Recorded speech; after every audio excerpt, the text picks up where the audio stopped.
Lady बैठी हुई है, वाइस चांसलर, उससे परेशान है काम छात्र राजनीति से युवाओं का राजनीतिक सामाजिकरण बहुत तेजी से होता है। इनकी बातों से साफ ये जाहिर होता है कि क्यों छात्र संघ चुनाव होने चाहिए। ये एक रूट है, ये एक जड़ है जहाँ से आपकी राजनीति के जीवन की शुरुआत होती है। अगर छात्र संघ चुनाव हो जाते हैं तो ज्यादा फायदा किसे है, एक छात्र को या फिर विश्वविद्यालय को?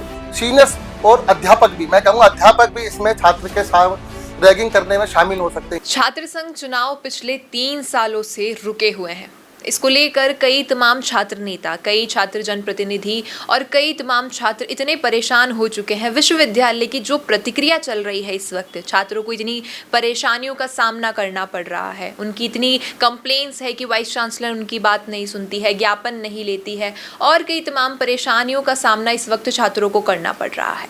आज कुछ ऐसी बातें आपको इस वीडियो के ज़रिए मैं बताऊंगी, क्योंकि मेरे साथ तो एक ऐसे शख्सियत जुड़ने वाली है जो उन छात्रों में से एक है। आज भले ही उन्होंने इतना तजुर्बा ले लिया है, लेकिन वो उन्हीं छात्रों में से एक हैं, इसलिए बखूबी वो उन परेशानियों से रूबरू हैं जो इस वक्त छात्र फेस कर रहे हैं विश्वविद्यालय में। नमस्कार, आप देख रहे हैं द फैक्ट इंडिया, मैं हूं अंकिता और आज इस वीडियो में मेरे साथ जुड़ेंगे विकास मित्र समूह के चेयरमैन और छात्रों के लोकप्रिय विकास सिरोही सर। सर, आपका स्वागत है हमारे द फैक्ट इंडिया पर।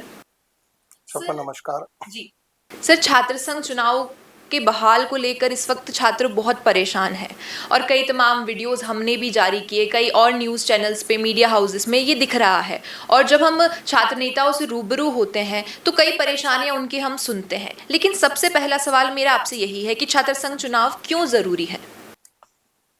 छात्र राजनीति से युवाओं का राजनीतिक सामाजिकरण बहुत तेजी से होता है। कोई भी छात्र चाहे या ना चाहे उसे राजनीति में शामिल होना ही पड़ेगा, वो इससे बच नहीं सकता है। जी, सोनिया मेरे साथ है इस वक्त, वो भी आपसे कुछ सवाल करेगी इस मुद्दे पर। सर, मेरा सवाल तो आपसे छोटा सा है। देखिए, आप रैगिंग सब जानते हैं, आज बच्चा बच्चा जानता है कि रैगिंग क्या होती है भैया, पर हमने देखा कि रैगिंग पर तो कानून ने रोक लगा दी है ना। उसके बावजूद हम देखते हैं कि आज भी कई कॉलेज में सुनते होंगे, अरे आपने तो फेस किया होगा कि रैगिंग आज भी होती है। कई सीनियर्स ऐसे हैं जो जूनियर्स को कैसे ना कैसे तंग करते हैं। क्या छात्र संघ चुनाव इसमें भी कोई अहमियत निभाता है? बताइए जरा। बिल्कुल सोनिया, अभी तक क्या है कि भारतीय राजनीति में, जो भारतीय राजनीति है उसमें अभी छात्र संघ और जो पुराने दूसरे कई ऐसे समाज के छात्र हैं, समाज के लोग हैं जो भी हाशिए पर हैं, जो विश्वविद्यालय पहुंचने में कुछ छात्र अभी भी ऐसे हैं जो विश्वविद्यालय पहुंच ही नहीं पाते हैं, लेकिन फिर भी कुछ छात्र ऐसे हैं सामाजिक परिवेश के कारण कि वो अपने अभी परिसरों में, विद्यालय के परिसरों में, कॉलेज के परिसरों में, विश्वविद्यालय के परिसरों में पहुंच जाते हैं। तो सबसे पहले उनका भेदभाव का एहसास उनको विश्वविद्यालय में ही हो जाता है, जिसमें कारण मान लीजिए आप जातिवाद मान लीजिए, चाहे अंग्रेजी भाषा नहीं जानने वाला काम हो। तो जो ग्रामीण परिवेश के जो बच्चे विश्वविद्यालय में पहुंचते हैं, उनको वहां पर एक बड़ा बेगानगी या कहते हैं कि भाई हाँ, उनको लगता है कि यार हम यहाँ अजनबी से हैं। नहीं, बदसलूकी भी नहीं कहेंगे, लेकिन अपन ये मान के चलिए उनको थोड़ा बेगानीपन लगता है कि यार अपन किसके आ गए। अच्छा, ये जो है भाषा, जाति, पहनावा के उच्चारण पे जो रैगिंग, तो मैं नहीं कहूंगा कि रैगिंग है, लेकिन भाषा के उच्चारण मान लीजिए या पहनावा मान लीजिए या हाँ, तो सीनियर्स और अध्यापक भी, मैं कहूँगा अध्यापक भी इसमें छात्र के साथ रैगिंग करने में शामिल हो सकते हैं। ये रैगिंग पहले वाली रैगिंग नहीं है जिसमें अपन ये मान के चलें कि भाई ये पहले तो अलग तरह का होता था कि बच्चे सुसाइड तक करने की स्थिति में आ जाते थे, लेकिन अभी फिर भी मैं ये मानता हूँ कि भी फिर भी ये भेदभाव कई स्तरों पर कामयाब है, अभी कायम है। छात्र राजनीति के माध्यम से इसे पाने का एक आधार खोजते हैं कि भाई वो चुनाव लड़ेंगे तो इससे उनको जो भय है मन का, वो भय निकलता है और यह इनके व्यक्तित्व को भी सक्षम बनाता है। चुनाव लड़ना या विश्वविद्यालय में आने से, एक दूसरे से मिलने से इनके व्यक्तित्व में भी निखार आता है। देश के जिन भी विश्वविद्यालयों में चुनाव अभी हुए हैं या पहले अपन ने देखा होगा, तो काफी ओबीसी है, एससी है, एसटी है, अल्पसंख्यक जो वर्ग के छात्र हैं, उनका सामाजिक और सांस्कृतिक रूप से काफी मुखर हो रहे हैं, वो काफी आगे बढ़ रहे हैं। सर, आपने बखूबी कहा ये सब जो रैगिंग की बात है और जिस तरीके से ये भेदभाव वाली सिचुएशंस होती है कॉलेज में, लेकिन अगर छात्र संघ चुनाव होते हैं तो इससे विश्वविद्यालय में क्या कुछ ऐसे फायदे होंगे जो छात्रों को भी होंगे और विश्वविद्यालय को भी होंगे? एक्चुअली में क्या है कि छात्र राजनीति से समूची भारतीय राजनीति का एक इसको अनिवार्य अंग ही माना जाए कि जब अपन ने लड़ाई लड़ी थी आज़ादी से पहले, तो लाला लाजपत राय भगत सिंह, सुभाष चंद्र बोस, नेहरू ने भी छात्र राजनीति को बहुत तवज्जो दी थी। आज काशी विश्वविद्यालय जिसका अपन नाम सुनते हैं, ये जो इस्लामिक जैसे जो केंद्र है, शिक्षा के केंद्र है, इसमें भी भारत की आज़ादी के टाइम पर भी काफ़ी आंदोलनों, छात्र आंदोलनों का बहुत सहयोग लिया गया था। छात्र राजनीति जो निकली थी वहाँ से, उसके बाद उसके हमारी आज़ादी पे ही बहुत प्रभाव पड़ा। हमने उस चीज़ को पाया। तब से लेकर आज तक जितने भी आंदोलन हुए हैं, चाहे आप वो देख लीजिए, अपने जयप्रकाश नारायण जी का आंदोलन भी इसकी मिसाल है। मंडल आयोग का जो अपने हुआ था, उस समय छात्र आंदोलन इतना तीव्र गति से चला था कि पूरे देश में फैल गया था, जिसका इम्पैक्ट पूरी छात्र राजनीति में देखने को मिला था। तो छात्र आंदोलन को आप दबा भी नहीं सकते, और इस तरह के चुनाव को अगर आप नहीं करते हैं तो ये एक, मैं मानता हूं कि सरकार की एक नाकामी है कि भाई आप छात्रों को क्यों रोकना चाहते हैं। अच्छा सर, मेरा तो क्वेश्चन बड़ा दिलचस्प है, सुनिएगा। कैसे आप सबको थोड़ा याद दिला देती हूँ, छात्र संघ चुनाव की बहाली के लिए जो राजस्थान यूनिवर्सिटी के छात्र हैं, उन्होंने एक अलग ही अंदाज में भाई साहब तरीका अपनाया कि हमारी बात छात्र चुनाव बहाली की सरकार तक पहुँच जाए। क्या किया था आपको याद होगा सर अच्छे से।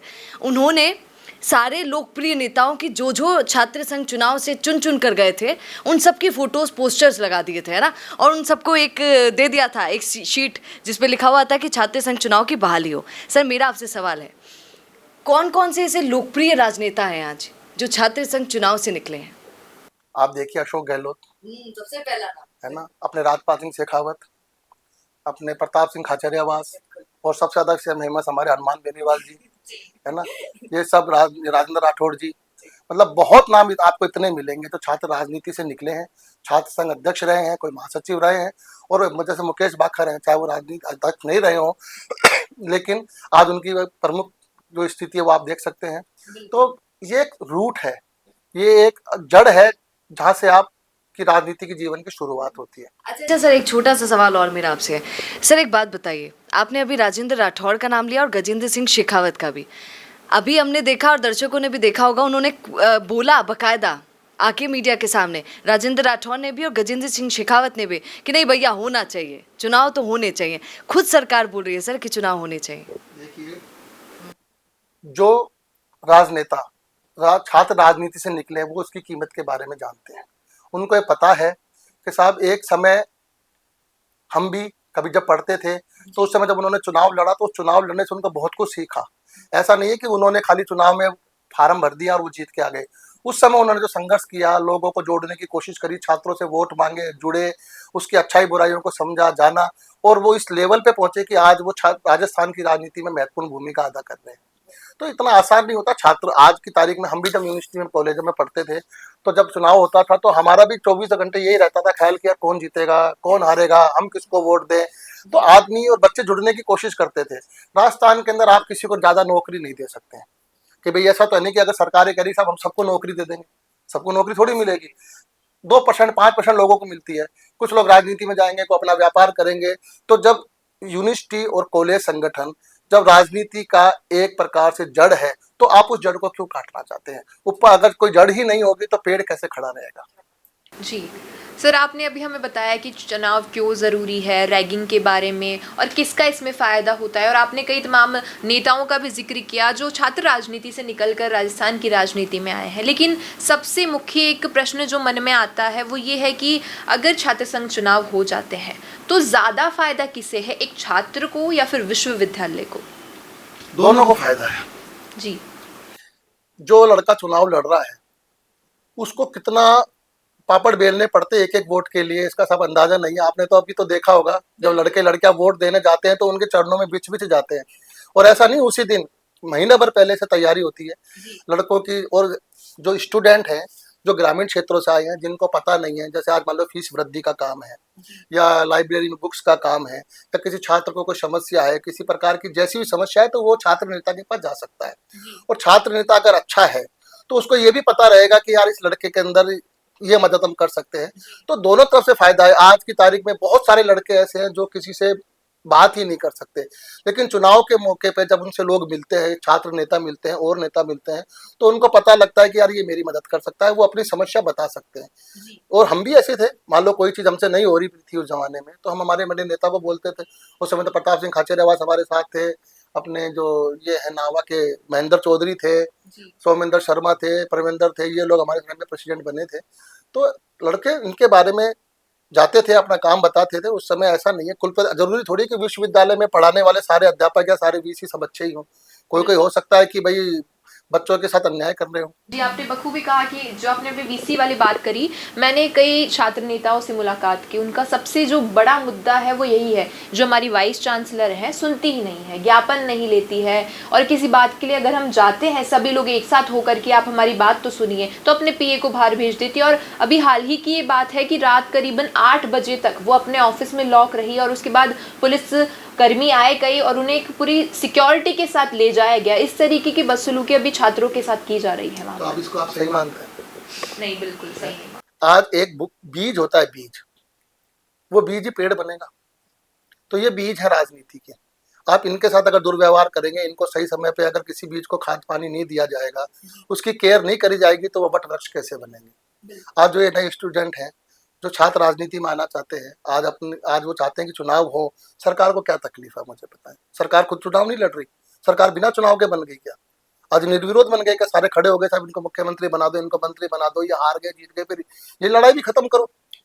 फिर किसी को भी लॉटरी से निकाल लो ना, एक टिकट लॉटरी का वो डिब्बा रख दो कि साहब भजनलाल जी मुख्यमंत्री बनेंगे कि गहलोत जी बनेंगे, जो पर्ची निकलेगी बन जाएगा, कोई भी खड़ा हो सकता है। छात्र नेताओं का एक सबसे बड़ा मुद्दा ये है कि केवल जो छात्र राजनीति होती है, जो छात्र संघ चुनाव है, वो एकमात्र ऐसे चुनाव है जहां पर जितने भी वोटर्स हैं सब पढ़े लिखे होते हैं। क्योंकि अगर हम बात करें विधानसभा चुनाव या लोकसभा चुनाव की, तो जो लिटरेसी रेट होती है वो थोड़ी बैलेंस नहीं हो पाती है, लेकिन कॉलेज में, विश्वविद्यालय में सभी लिटरेट होते हैं, उन्हें पता होता है कि हमें किससे वोट देना है। इस पर भी जो है छात्र नेता एक प्रश्न चिन्ह लगाकर बोलते हैं कि सरकार इस पर भी सोचे। जब हम सभी सक्षम है हमारे नेता को चुनने के लिए, तो सरकार क्यों इसमें बीच में बाधा बन रही है? बिल्कुल सही है।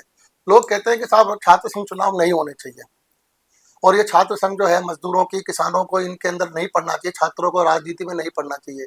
तो फिर कौन जाएगा? कौन जाएगा मुझे बताइए। आज अनपढ़ आदमी है, गंवार आदमी है, गुंडे हैं, डकैत है, वो जाएंगे कि राजनीति में? जब आप अच्छा लड़का, शरीफ लड़का, पढ़ने लिखने वाला लड़का अगर राजनीति में नहीं जाएगा तो क्या योजनाएं बनाएगा? किसी के जाएंगे आप? आपको आज देख रहे हैं स्थिति आप राजनीति की, ठीक है, इस समय थोड़ी थोड़ी स्थिति सुधर रही है, पढ़े लिखे लोग आ रहे हैं, लेकिन और अच्छे लोग आए और पढ़े लिखे लोग आए तो क्या तकलीफ है? तकलीफ है। क्या बात बोली, और सर आपने जवाब बहुत सही दिया है। अच्छा सर, एक बात बताइए, छात्र संघ कॉलेज प्रशासन पर कैसे कंट्रोल करेगा? और एक और चीज़, दर्शक जानते हैं सर कितनी वीडियोस हैं जो कॉलेजेस से आती हैं कि छात्र ज़ोर ज़ोर से चिल्ला रहे हैं प्रशासन के आगे, बदतमीज़ी कर रहे हैं सर, ऐसा भी देखा जाता है।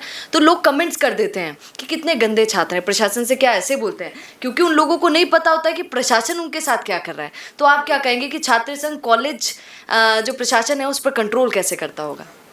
देखिए सोनिया जी, आप एक अच्छे पत्रकार हैं, आप अभी जवान हैं, हम हमारे बुजुर्गियत के बढ़ती जा रहे हैं। एक सीमा के ऊपर आप लड़के जो हैं, आज नदी को नदी के हिसाब से चलने दो। नदी पहाड़ों से निकलती है, कड़ कड़ करके निकलती है कि नहीं निकलती है? इधर कुल्हाड़ा मारेगी, इधर मारेगी, पानी भरेगी। तो ये तो युवा है, इनके जोश से अगर हम आज यदि हासिल कर सकते हैं, इनके जोश से अगर हम कानून बदल सकते हैं, तो इनकी थोड़ी सुनने में बुराई क्या है? ये बताइए आप। आज हम अगर चिल्लाएं कूदे तो बुरे लगेंगे। एक युवा लड़का कॉलेज में पढ़ रहा है, वो अगर मान लीजिए इस तरह की बातें भी हैं, तो इसमें समझता हूँ इसको थोड़ा लाइटली लेना चाहिए। आप ये सोचिए कि कभी आप भी पढ़ते थे, आप भी युवा थे, ये चलता है। मतलब इस चीज़ के लिए ठीक है, आज अगर जवान बच्चा या जवान बच्ची अगर आपने मान लीजिए नहीं करेंगे, नहीं घूमेंगे फिरेंगे, नहीं आप कॉलेज में करेंगे एक्टिविटी, तो कौन करेगा? बिल्कुल। तो इसका सबसे बड़ा ये है कि इस चीज़ों की तरफ ज़्यादा ध्यान ना देके, थोड़ा सा, हाँ कहीं ऐसा लगे कि भाई बहुत ज़्यादा हो रहा है, तो उनके जैसे भाई काउंसलिंग करनी चाहिए, समझाना चाहिए कि भाई गलत है। लेकिन अगर थोड़ा वो चलता है तो सब करते हैं। ऐसा कोई नहीं है दुनिया में कि जिसने इस उम्र के अंदर चिल्ला चिल्लूट नहीं करी हो, हरकतें नहीं करी हो, शरारतें नहीं करी हो। हमारे तो भगवान श्री कृष्ण के लिए कहा जाता है, उनसे बड़ा शरारती तो कोई भी नहीं होगा। बिल्कुल। सर, इस पर भी मैं जब छात्र नेताओं से मिल रही थी तो उनका कहना था कि हम उसके लिए भी एक्सेप्टेंस रख रहे हैं कि हम किसी प्रकार की कोई रैली नहीं रखेंगे, कॉलेज कैंपस में एक गाड़ी तक नहीं आएगी, कोई काफिला नहीं होगा, एक जो जिस व्यक्ति को आप चुन रहे हैं एकमात्र वो व्यक्ति बैठेगा, जो छात्र आ रहा है उसकी प्रॉब्लम सुनेगा। इतनी एक्सेप्टेंस भी छात्रों ने दिखा दी है, फिर भी कॉलेज में इस बात के लिए कोई आगे नहीं आ रहा है कि छात्र संघ चुनाव हो। देखिए, कई बार सरकार को लगता है कि साहब जो पार्टी सत्ता में है उसको लगता है कि यार कल को जो हमारा संगठन है उसका स्टूडेंट अगर नहीं जीतेगा तो हमारा अपमान हो जाएगा। या हमारी कमजोरी हो जाएगी। लेकिन ये बहुत छोटी बात है। उसका कारण मैं बताता हूँ। जैसे मान लीजिए पिछली बार जो चुनाव जीता था वो जीता था अपने निर्मल चौधरी ने। निर्मल चौधरी को आप लोग ये भी कहते हैं कि वो कांग्रेस समर्थित हैं, जो भी है, लेकिन वो निर्दलीय जीते और कांग्रेस की तरफ चले गए। एबीपी मान लीजिए हार गई चुनाव। पहले एबीपी भी जीतती थी तो उस समय सरकार कांग्रेस की भी आती थी। आज बीजेपी की सरकार है और मान लीजिए एबीपी, और पिछली बार क्या हुआ, सरकार बीजेपी की आई ना। तो ये अगर उनके मन में सोच है कि साहब राष्ट्रीय चुनाव कराने से हमारी कहीं इमेज पे फर्क पड़ेगा, तो मैं तो इसको शून्य मानता हूँ, क्योंकि ये शुरुआत है और शुरुआत के अंदर आपको उभरने देना चाहिए खिलाड़ी स्टूडेंट्स को। मेरा तो ये ख्याल है। ये नहीं सोचना चाहिए कि भाई यार अगर हमारी एबीपी हार गई, हमारी एनएसयू हार गई तो कि हमारी इमेज खराब हो जाएगी। ऐसा कुछ भी नहीं होता है। अच्छा ठीक है, सर की बातें आपने पूरे ध्यान से सुनी है और सुनिए, इनकी बातों से साफ ये जाहिर होता है कि क्यों छात्र संघ चुनाव होने चाहिए और बच्चों की बात, छात्रों की बात कितनी सही है। अब आप क्या मानते हैं, जरा एक बार कमेंट जरूर कीजिएगा द फैक्ट इंडिया न्यूज को कि क्या छात्र संघ चुनाव होने चाहिए, क्योंकि हर क्वेश्चन का जवाब आज आपको द फैक्ट इंडिया न्यूज से विकास सिरोही सर ने दिया है। आपको क्या लगता है, कमेंट जरूर कीजिए, जुड़े रहिए द फैक्ट इंडिया न्यूज के साथ, क्योंकि याद रखिए ये फैक्ट्स पर बात करता है भैया। नमस्कार।